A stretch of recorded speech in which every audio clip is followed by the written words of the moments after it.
Hi, I'm Jeremy, the Zoo Nerd, coming to you live from my beautiful backyard in Los Angeles, California. How are you doing today? I hope you're well. I hope you're happy. I hope you're healthy. I hope you're having some fun. Today we're going to talk about a very important animal whose story spans about 100 years of conservation work, and it's pretty important because it really set the groundwork for a lot of conservation programs being done now throughout the world. Today in our Critter Chat, we're going to talk about the whooping crane. Whooping cranes are native to North America. They're one of two crane species that live here naturally. The other being the sandhill crane. Sandhill cranes are much more common and are listed at least concern, while whooping cranes for about the last 80 years or so have been listed as endangered. And at one point they would have been listed as critically endangered, except they hadn't developed that terminology yet. These beautiful birds stand about 5 feet tall, so they're big. They're actually the tallest birds in North America, but they only weigh between 13 and 17 pounds. Again, being birds and being birds that fly, their bones, their skeleton is all very lightweight. Most birds have very thin, hollow bones to help lighten their load and make it easier for them to fly, which is very important for whooping cranes because some of them travel huge distances on a yearly basis. They also have about a 7.5-foot wingspan, which is very impressive. I'm just over 6 feet tall, so I'm 6'1". My arms, when I extend them all the way, are also about 6 feet. That's pretty true for humans. Usually our arm span is equivalent to our height or pretty close to it. So they're only 5 feet tall, but 7.5-foot wingspan, which is quite impressive. Not the biggest by any means, but still an impressive sight. Whooping cranes are omnivores. That means they're going to eat a little bit of everything, plants and animals. And so they're going to eat a bunch of things like small fish, frogs, snails, crabs, plants, sometimes some grain, and some berries. And judging by what I described on what they eat, you can kind of deduct where they live. They live in wetlands. They live in kind of swampy areas, but part of their wetlands that they live in were very unknown to scientists for many, many years. They also are migratory birds. So that means during the winter months, they go south to warmer climates, and during the summer, they fly back north. The population of whooping cranes that is most documented and most studied fly over 2,000 miles on their migratory route. They have very beautiful white feathers, pretty much all over their body, except for the very top of their head is red. And then they have black legs and black on the underside of their wings, which you only see when they're flying or when their wings are stretched out. They're pretty much white otherwise. Their traditional range goes all the way from the middle of northern Canada up into the Northwest Territories, all the way down through the Americas to the Gulf Coast, typically going into a little part of Mexico, all the way over to Florida and up the Atlantic coast, and as far west as like the Rocky Mountains. So traditionally they inhabited a very large space, with their winter breeding grounds, their winter range being the southern area of those states along the Gulf Coast, and their summer range being up in Canada, coming down into the Great Lakes region. So as people kind of moved into that area during the 1800s, the population of whooping cranes kept going down further and further and further. In the 1860s, it was estimated that there were between 500 and 700 of them left. But by 1912, they were down to 90 birds in their winter grounds in Texas and Louisiana. A big part of that decline in population was hunting for their meat and for their feathers. During the early part of the 1900s, feathered hats were very fashionable, and many birds, especially rare color combination birds, were hunted almost to extinction for their feathers. There are several other American species that was the case as well. But also affecting them and decreasing their population was how we were treating their habitat. They live in wetlands, swampy areas. So that means that they need a place where there's lots of water. And that water was often getting diverted for crops, for agriculture. And in places where we were damming up rivers or diverting it for irrigation, it would sometimes drain a wetland.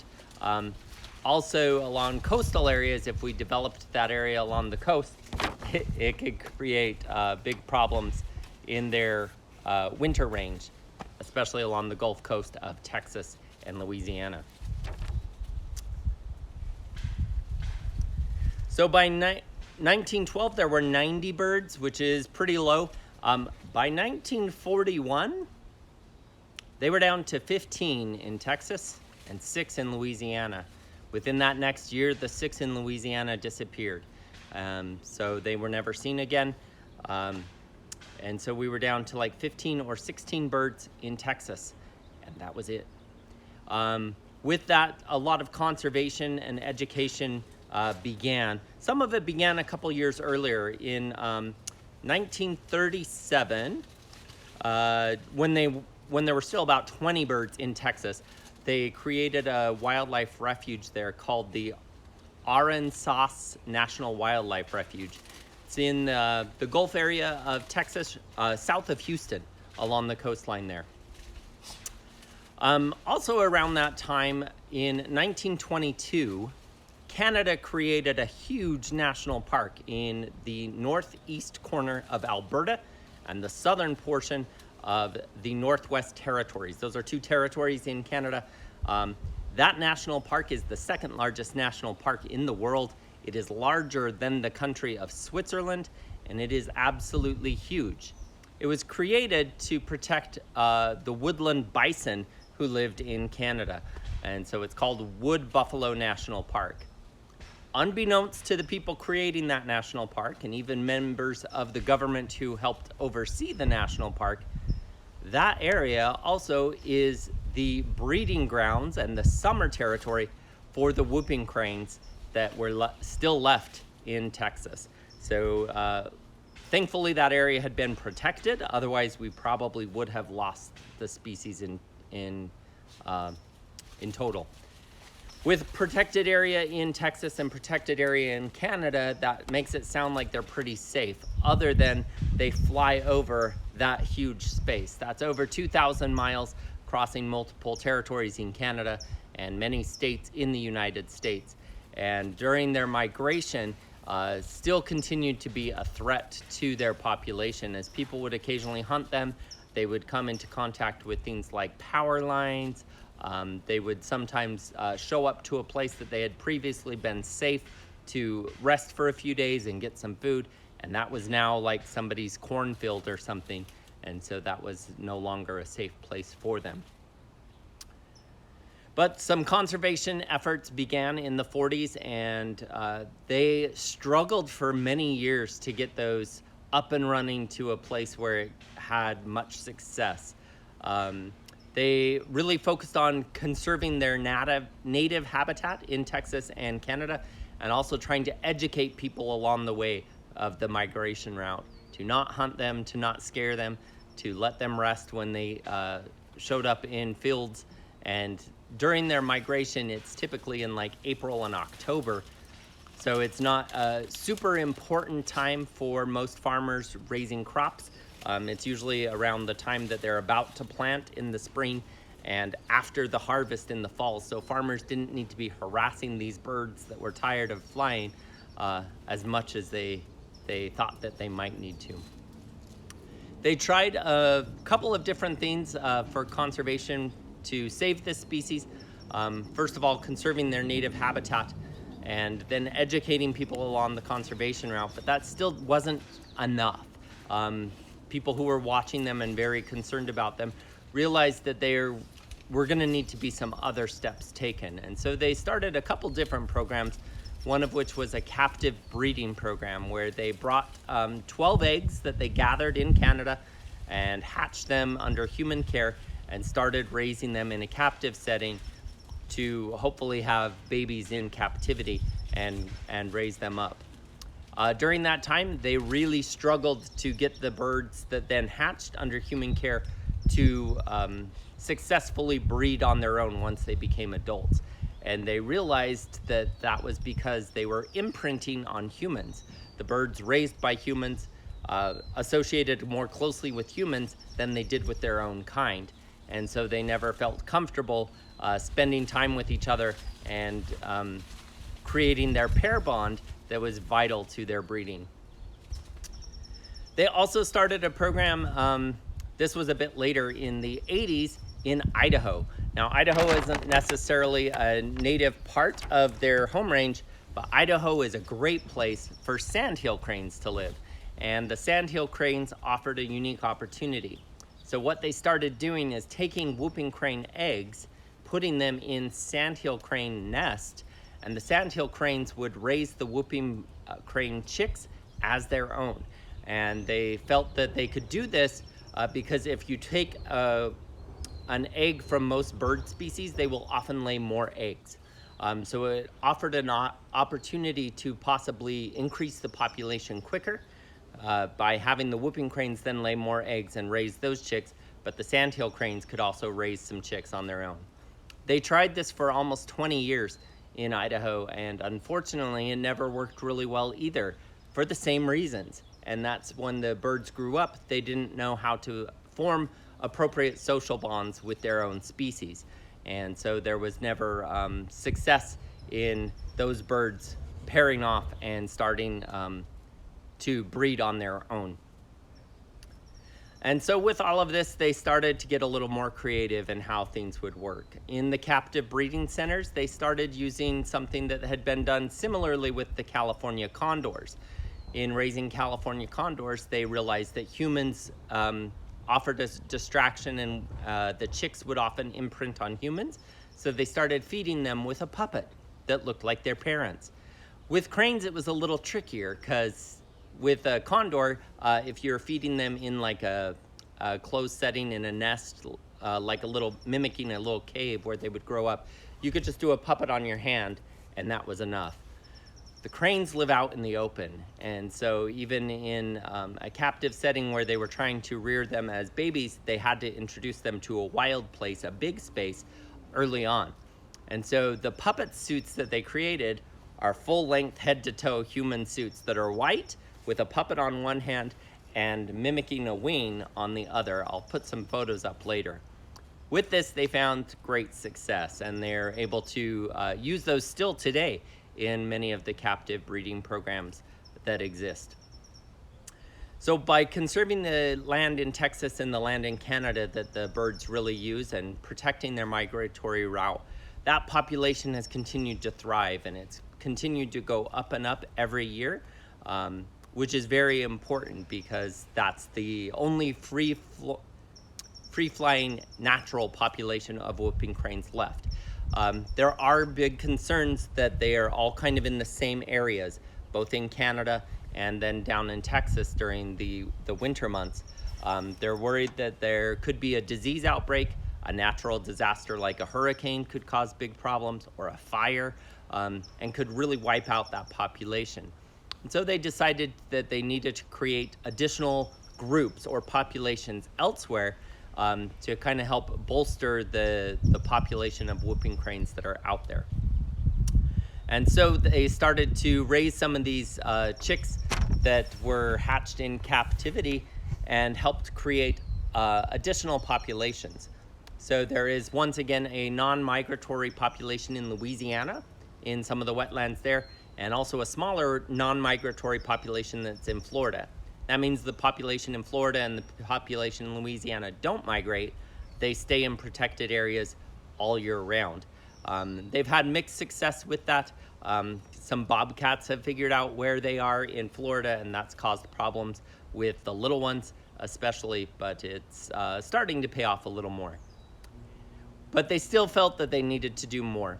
And so they took some of the chicks that were hatched in a captive setting up in Wisconsin, and they decided that what they really needed to do is get the chicks to follow other whooping cranes. If they're bonded more with their species, that helps them.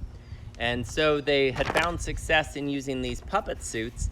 And so a person in a puppet suit decided to fly a lightweight, ultralight airplane from Wisconsin to Florida and taught these birds how to migrate. They are still doing this to this day, and they've been going now for almost 20 years in leading this flock from Wisconsin with new chicks every year down to their wintering grounds in Florida.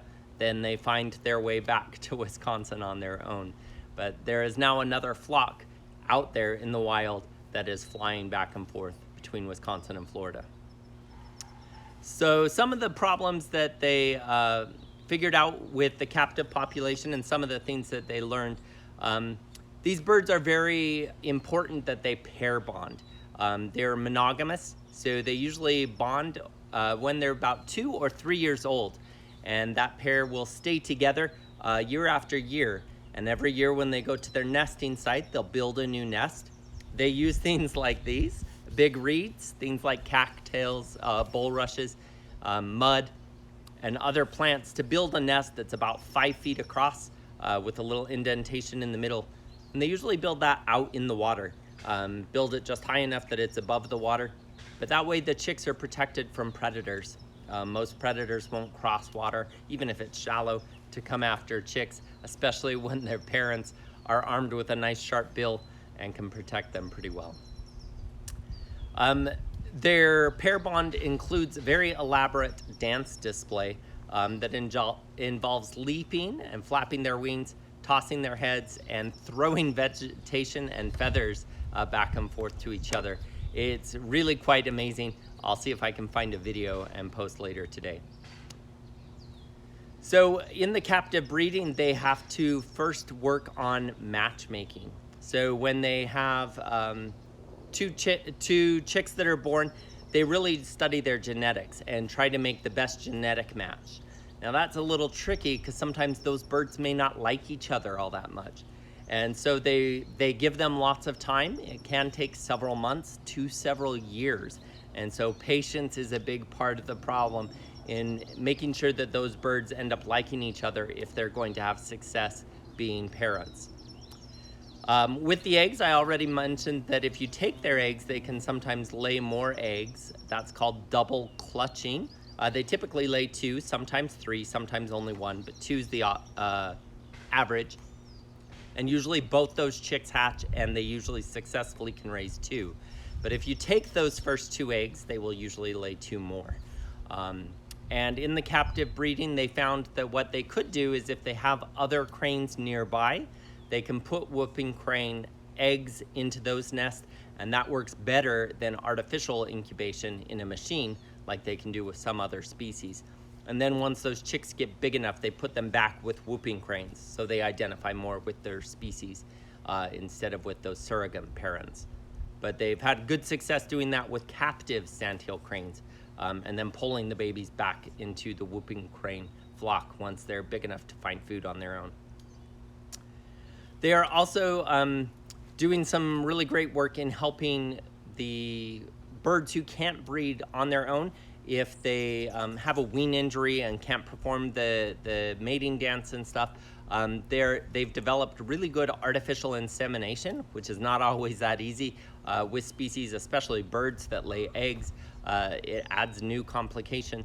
But they've also been able to use that in pairs that maybe the pairs have bonded, but they don't breed very well, or they've bonded and that's not a very good genetic match. Maybe they're cousins, maybe they're even siblings, but they've bonded with each other. They can introduce artificial insemination into the mix to help control the genetics of the population and maybe mix the genetics up a little better. Reminder that they were down to 15 birds in 1942, so all whooping cranes on Earth are related to those 15 today. So they went through a real genetic bottleneck. It's important to try to keep their genetics as diverse as possible today. Let's see if there was anything else I wanted to talk about that. Oh, when the chicks are born, they incubate the eggs for between 29 to 31 days, so about a month long, which is pretty short for a bird that gets that size. When the chicks hatch, they're covered in fluffy down, but they can walk and swim within a couple of hours. I have not seen whooping cranes ever live, yet alone babies. I have seen other crane chicks when they're newborns, and they're absolutely adorable. So I'll hopefully find some video of either whooping crane chicks or other crane species to let you see what they look like as babies. But they're able to walk and swim within a couple of hours, which is pretty incredible for a bird with a short incubation time of only a month. Facilities that are doing some really good work to help raise captive population of whooping cranes. The International Crane Foundation, they are the ones who really pioneered all this effort in the puppet suits, in figuring out artificial insemination, in working with the ultralight aircraft to fly birds from Wisconsin down to Florida. They are the heroes of this entire operation. They have a breeding facility in Wisconsin, in rural Wisconsin, where they actually have all 15 species of cranes from around the world. And their success with whooping cranes has really helped in other ways with many of those other species. I'll talk a little bit more about that in a minute. They're also partnering with multiple zoos throughout the US and Canada, one of which is White Oak Conservation Center in Florida. They've had good success with whooping cranes there, as well as many other endangered species.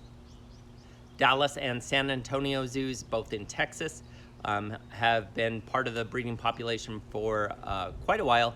And just a couple of years ago, the Smithsonian Conservation Biology Institute, which is very big words, they're part of the National Zoo in DC, but they have an off-site breeding conservation center in Virginia, and they now are involved in whooping crane chicks and captive breeding as well.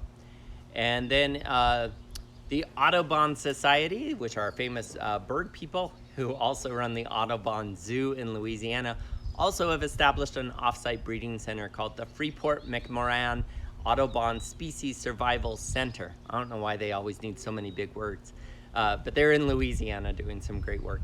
And then the Calgary Zoo up in Calgary, Canada, also has breeding populations. So those organizations have all done really amazing work in helping to bolster the whooping crane population, and by spreading them out into multiple organizations in multiple places, it's really helped limit the impact that things like disease or natural disasters could cause for this very endangered species.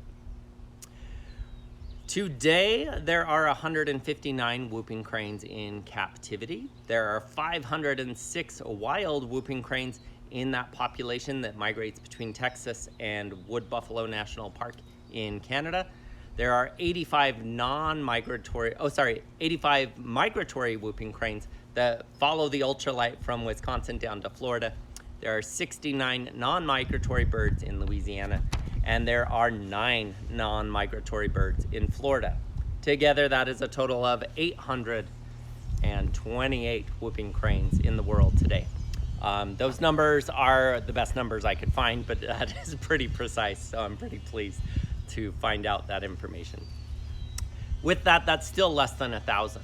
This is a conservation program that's been going on since the 1940s, so over 80 years of conservation work has been being poured into this species, and we're still looking at this species as an endangered species, with many hits and misses along the way. And in conservation, that's important because it shows conservationists to try other things. If one thing doesn't work, don't give up. Keep trying and try this, try that, try it this way. And with whooping cranes, they finally figured out. In recent years, the population has climbed very, very well. So the 828 total is a great number and something to be celebrated, and great success today. Now, our special shout out today is for the International Crane Foundation. I will be sharing some of their information on Facebook and Instagram. If you want to follow along with them on Instagram, they are at Saving Cranes. They have a really great profile. They do a lot of great work, not just with whooping cranes. So their success with whooping cranes really got them on the map as a conservation organization. They've had amazing success. They led the whole approach on all of this. But now they're working with the other 15 species of cranes around the world. They're doing some really amazing work in multiple places in Eastern Asia, as well as Southern and Southeastern Asia, with crane species there, cranes in sub-Saharan Africa, and helping just to protect cranes and work on their behalf to protect wetland environments around the world. With 15 crane species around the world, about 2/3 of those are threatened with being endangered, which the whooping crane is certainly endangered, and the Siberian crane, which is a relative, is now listed as critically endangered. The other species are mostly listed as vulnerable, with about 4 species being not threatened at all. So some cranes are doing quite well.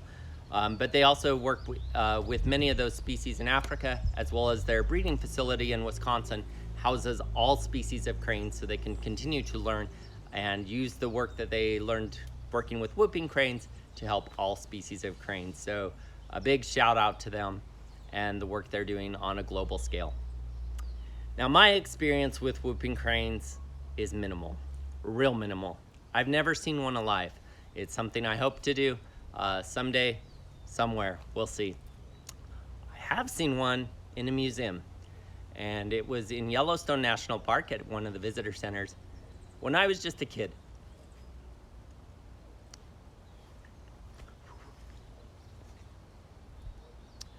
It's a taxidermy museum specimen, so it's a dead bird that's stuffed and sitting in a visitor center.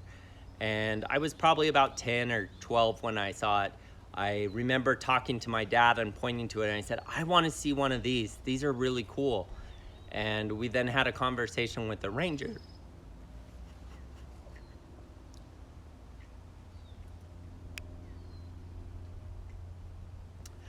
Whew, sorry. We had a conversation with a ranger about whooping cranes, and he explained the program that was experimental at that time happening in Idaho with the sandhill cranes. And I remember following that very closely because I was so interested in this species. And